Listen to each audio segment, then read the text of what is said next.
like we went from women not be having the right to vote to like women being able to do basically anything besides get an abortion, right, legally, federally,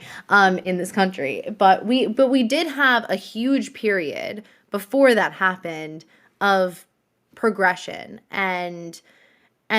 it's something to like look back on and be so proud of. And even though like right now feels really mucky and gross, I am still focused on that like positive change and like, that kind of upwards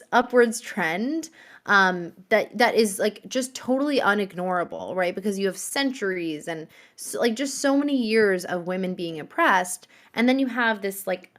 basically like 100-year period of like women just flourishing, over time, of course. But that progression is so huge and so vast. And so when you think about something like mental health at work, you think,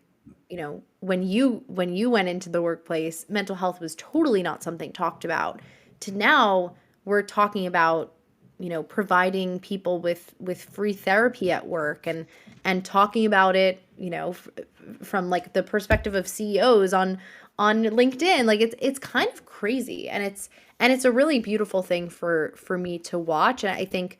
we need to sometimes be reminded of that, of like how much progress and how different things are now than they used to be, especially when it comes to mental health in the workplace, because of this gap that we're now seeing, right, with like the younger generation coming in and expecting certain things, expecting a certain level of support, expecting their managers to be able to hold such sensitive conversations and be able to support them in the ways that they want to be supported. And I think we just need to be considerate and reminded sometimes of like, well, think about how different things are now than they used to be when, your boss's boss graduated, and that's why we're seeing certain decisions being made that like might not be totally aligned with what we want.